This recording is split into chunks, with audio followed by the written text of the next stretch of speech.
തൃശൂർ പൂരത്തിലെ ഏറ്റവും ആകർഷകമായ പ്രധാനപ്പെട്ട ചടങ്ങുകളിൽ ഒന്നായ മഠത്തിൽ വരവ് പുരോഗമിച്ചുകൊണ്ടിരിക്കുകയാണ്. തിരുവമ്പാടി ഭഗവതിയുടെ തിടമ്പ് ബ്രഹ്മസം മഠത്തിൽ നിന്നും വടക്കുംനാഥ ക്ഷേത്രത്തിലേക്ക് എഴുന്നള്ളിക്കുന്ന ചടങ്ങാണ് മഠത്തിൽ വരവ്. പഞ്ചവാദ്യമേളത്തിന്റെ സ്വരമാധുരിയിലാണ് ഇപ്പോൾ മഠത്തിൽ വരവ് നടന്നുകൊണ്ടിരിക്കുന്നത്. പഞ്ചവാദ്യത്തിന് കോങ്ങാട് മധുവാണ് പ്രമാണിയായെത്തുന്നത്.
സിബി ജോസഫ് ഉണ്ട് വിവരങ്ങൾ നൽകാൻ. സിബി, മഠത്തിൽ വരവ് പഞ്ചവാദ്യം ആസ്വദിച്ച് അങ്ങനെ നിൽക്കുകയാണല്ലേ?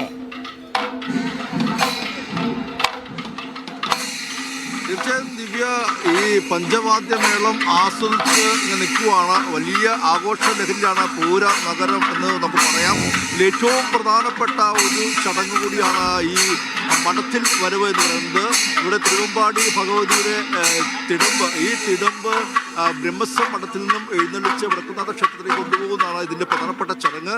ഇതിനെ മഠത്തിൽ വരവ് എന്നാണ് പറയുന്നത്. ഈ മഠത്തിൽ വരവിൻ്റെ ഏറ്റവും പ്രധാനപ്പെട്ടത് പഞ്ചവാദ്യ മേളങ്ങളുടെ അകമ്പടിയോടെയാണ് ഈ ഒരു ആഘോഷം എന്നുള്ളതാണ്. അതുകൊണ്ട് തന്നെ ഈ മഠത്തിൽ വരവിൻ്റെ ഭാഗമായിട്ടുള്ള പഞ്ചവാദ്യ ആഘോഷങ്ങൾ തുടങ്ങുമ്പോൾ വലിയ ലഹരിയിൽ, പ്രത്യേകിച്ച് ഈ താളക്കൊഴുപ്പിൻ്റെ ലഹരിയിൽ ആളുകൾ താളം പിടിക്കുന്നത് നമുക്ക് കൃത്യമായി കാണാം. പൂരപ്രേമികൾ ഇങ്ങോട്ടേക്ക് ഒഴുകിയിരിക്കുന്നു.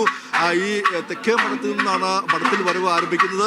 ഈ മഠത്തിൽ വരവ് തെക്കേ മഠത്തിൽ നിന്നും ആരംഭിക്കുന്നതിനും ഒരു ചില ഐതിഹ്യമുണ്ട്. നേരത്തെ ഈ പൂരം തുടങ്ങുന്ന തുടക്കകാലത്തൊക്കെ ആ പൂരത്തിൻ്റെ ചമയം കൊണ്ടുവന്ന് നൽകിയിരുന്നത് ഈ തെക്കേ മഠം, ഈ ബ്രഹ്മസം മഠമായിരുന്നു. അതിൻ്റെ ഒരു സ്മരണയ്ക്കാണ് ഇവിടെ നിന്നും ഈ തിരുവമ്പാടിയുടെ ഭഗവതിയെ തിടമ്പേറ്റാൻ വേണ്ടി എഴുന്നേൽപ്പിനായി ഈ ഒരു തെക്കേ മഠത്തിൽ നിന്നും ആരംഭിക്കുന്നത്. അങ്ങനെ പ്രധാനപ്പെട്ട പല ഐതിഹ്യങ്ങളും എല്ലാം തന്നെയും ആചാരാനുഷ്ഠാനങ്ങളൊക്കെ കൂടിക്കലർന്നാണ് ഈ ഒരു മഠത്തിൽ വരവ് എന്ന് പറയുന്നത്. മഠത്തിൽ വരവിൽ ഏറ്റവും പ്രധാനമായ ഒരു ആകർഷണം എന്ന് പറയുന്നത് ഈ മേളത്തിൻ്റെ സ്വരമാതിരി കലർന്ന ഈ ഒരു പഞ്ചവാദ്യം തന്നെയാണ്. ഈ പഞ്ചവാദ്യത്തിൻ്റെ ഇത്തവണ പഞ്ചവാദ്യത്തിന് തിമ്മലിൽ കോങ്ങാട് മധുവാണ് പ്രാമാണികൻ.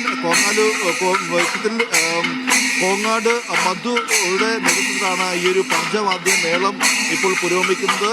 പ്രധാനമായും തിമില, മദ്ദളം, ഇടയ്ക്ക, കൊമ്പ്, ഇരത്താളം എന്നിങ്ങനെ 5 വാദ്യോപകരണങ്ങളുടെ ഒരു സമന്വയമാണ് ഈ പറയുന്ന, അല്ലെങ്കിൽ നമ്മളിപ്പോൾ ഈ കാണുന്ന പഞ്ചവാദ്യ മേളം എന്ന് പറയുന്നത്. ഈ പഞ്ചവാദ്യ മേളത്തിനനുസരിച്ച് ആളുകൾ താളം പിടിക്കുകയും അവർ ആസ്വദിക്കുകയും ചെയ്യുന്ന ഒരു മനോഹരമായ കാഴ്ച കാണാം. പൂരപ്രേമികളും പ്രത്യേകിച്ച് പഞ്ചവാദ്യ മേളത്തിൻ്റെയൊക്കെ വലിയ ആരാധനയ്ക്ക് ഇങ്ങോട്ടേക്ക് എത്തിക്കൊണ്ട് വലിയ രീതിയിൽ താളം പിടിച്ചുകൊണ്ട് ഈ ചൂടിനെ പോലും വയ്ക്കാതെ ഇത്തരത്തിൽ ഈ ഒരു ആഘോഷത്തിൽ പങ്കെടുക്കുന്ന ഒരു കാഴ്ച, മനോഹരമായ കാഴ്ച കാണാം. തൃശ്ശൂർ പൂരത്തെ സംബന്ധിച്ച് ഏറ്റവും നിറപ്പകട്ടാർന്ന, ഏറ്റവും മേളക്കൊഴുപ്പാർന്ന ഒന്നാണ് ഈ പഞ്ചവാദ്യം മേളം എന്ന് പറയുന്നത്. ഈ ഒരു ബ്രഹ്മസമ്മേളനത്തിന് മുൻപിൽ ഏകദേശം 1 മണിക്കൂറിലധികം ഈ പഞ്ചവാദ്യ മേളം അത് കൊഴുക്കും. അതിനുശേഷം ഇവിടെ നിന്നും ഇത്തരത്തിൽ എഴുന്നള്ളിച്ച്, അതായത് തിരുവമ്പാടി രാജശേഖരൻ 3 ആനകളുടെ അകമ്പടിയോട് പിന്നീട് വടക്കുംനാഥ ക്ഷേത്രത്തിലേക്ക് പോകും. ഇവിടെ സ്വരാജ്യ റൗണ്ടിലെത്തുമ്പോഴേക്കും അത് 7 ആനകളുടെ അകമ്പടിയായി മാറും.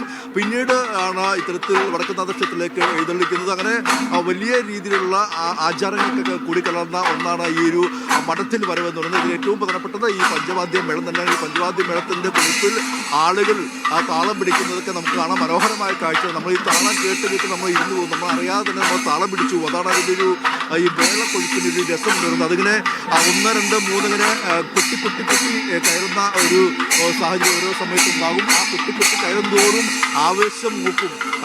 ഇതിൻ്റെ 1 മണിക്കൂർ ഇവിടെ കൊട്ടി കയറി കഴിഞ്ഞാൽ പിന്നീട് ബാക്കി ഏകദേശം 2 മണിക്കൂറിലധികം പൂരപ്പറമ്പിൽ, അതായത് വടക്കുംനാഥ ക്ഷേത്രത്തിന് മുന്നിലും കൊട്ടി കയറും. അവിടെയാണ് ഏറ്റവും അധികം ആവേശമുണ്ടാകുന്നത്. എല്ലാ വാദ്യങ്ങളും ഒന്നിച്ച് കിട്ടുന്നത് അവിടെയാണ്. എല്ലാ വാദ്യങ്ങളും ഒന്നിച്ച് കിട്ടുന്ന ഒരു കൂട്ടിക്കൊട്ടെന്ന് പറയുന്നത്, കൊട്ടുന്ന ഒരു സമയമൊക്കെ ഏറ്റവും അധികം ഈ പൂരപ്രേമികൾ ആസ്വദിക്കുന്ന, അല്ലെങ്കിൽ അവർ നൃത്തം വെക്കുന്ന, ഈ താളത്തിനൊപ്പം ചൂട് വയ്ക്കുന്ന ഒന്നുകൂടിയാണ്. ഈ ഒരു താളത്തിനൊപ്പം ചൂട് വയ്ക്കുന്നതിനും എല്ലാം തന്നെ ഒരു പ്രത്യേകതയുണ്ട്. അത് പൂരപ്രേമികൾ പ്രത്യേകമായ ഈ കാലും കൈകളൊക്കെ ഉപയോഗിച്ച് പ്രത്യേകമായി ചൂട് വയ്ക്കുന്നത് മനോഹരമായ ഒരു കാഴ്ച കൂടിയാണ്. അതൊക്കെ പൂരപ്രേമികൾ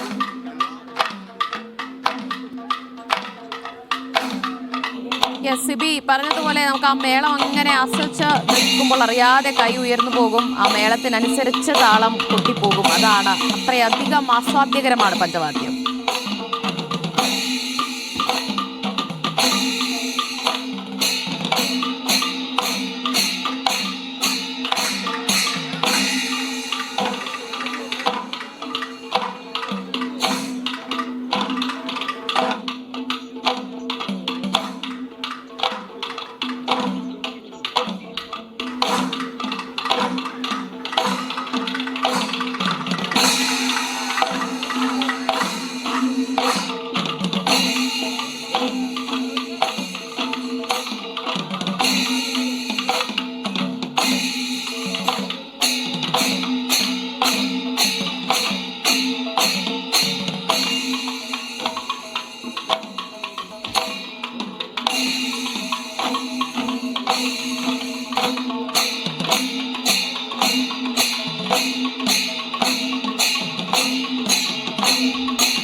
മഠത്തിൽ വരവ് പഞ്ചവാദ്യം പുരോഗമിച്ചു വരികയാണ്. പൂരനഗരിയിൽ നിന്ന് ജംഷീർ കൊടിഞ്ഞുകൂടിയുണ്ട് ഊരങ്ങൾ നൽകാൻ. ജംഷീർ, എവിടെയാണുള്ളത്? ഏത് ഭാഗത്താണ് നിൽക്കുന്നത്?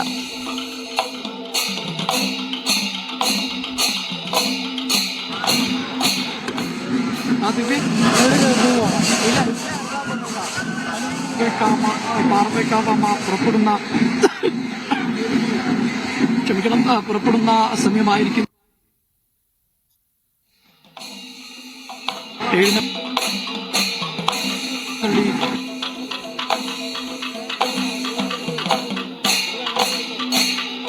ഇവിടെ നടക്കുന്ന കാഴ്ചയാണ് നമുക്ക് കാണാൻ കഴിയുന്നത്. ഇലഞ്ഞിത്തറ മേളത്തിൽ പങ്കെടുക്കാൻ പാറമേലിക്കാവമ്മ എന്നുള്ളതാണ് ഇതിന്റെ ആവേശകരമായി തന്നെ ആളുകൾ ഈ മേളമെല്ലാം ആസ്വദിക്കാനായി പൂജാവിധികളൊക്കെ കഴിഞ്ഞ് ആറാട്ട് കഴിഞ്ഞ് അമ്മ ഒരാനയിൽ പുറത്തേക്ക് വന്നത്. പിന്നീട് 14 ആനകൾ പുറത്തുണ്ടായിരുന്നു. അങ്ങനെ മൊത്തം 15 ആനകൾ ഉണ്ട്. ചെറിയ കുടമ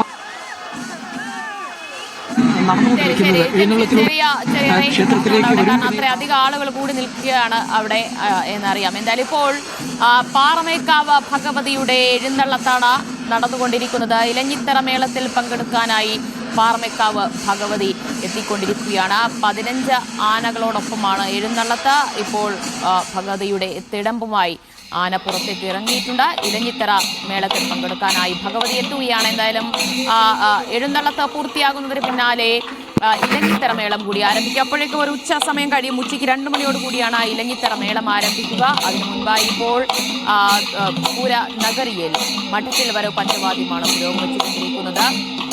ചടങ്ങുകൾക്കൊന്നും ഒരു കുറവും ആഘോഷങ്ങൾക്കൊരു കുറവും വന്നിട്ടില്ല എന്ന് തന്നെ പറയണം. അത്രയധികം ആളുകളുടെ ഒരു തിരക്ക് നമുക്ക് പൂരനഗരിയിൽ കാണാം. ചിലരൊക്കെ ഈ വെടിക്കെട്ട് ഒഴിവാക്കിയതും കുടമാറ്റത്തിന്റെ സമയം കുറച്ചതിലുമൊക്കെയുള്ള വിഷമം ചിലരൊക്കെ പങ്കുവയ്ക്കുന്നുണ്ട്. പക്ഷേ അപ്പോഴും അവർക്കറിയാം എന്തുകൊണ്ടാണ് അങ്ങനെ ഒരു തീരുമാനം, പ്രധാനപ്പെട്ട ഒരു തീരുമാനം എടുത്തത് എന്നത് അവർ ഉൾക്കൊണ്ടിട്ടുണ്ട്.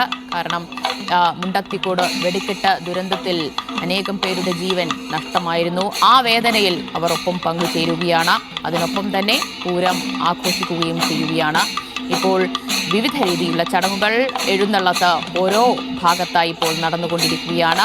ഒരു വശത്ത് ഇപ്പോൾ മഠത്തിൽ വരെ പഞ്ചവാദ്യം പുരോഗമിക്കുന്നു. മറ്റൊരു വശത്ത് പാറമേക്കാവ് ഭഗവതിയുടെ എഴുന്നള്ളത്ത് അവിടെ ആരംഭിച്ച് കഴിഞ്ഞിട്ടുണ്ട്. അതിന് പിന്നാലെ ഇലഞ്ഞിത്തറ മേളമുണ്ടാകും. ഇലഞ്ഞിത്തറ മേളം പൂർത്തിയാകുന്നയിടത്ത് തെക്കോട്ടിറക്കം നടക്കും. തെക്കോട്ടിറക്കത്തിന് പിന്നാലെയാണ് കുടമാറ്റം.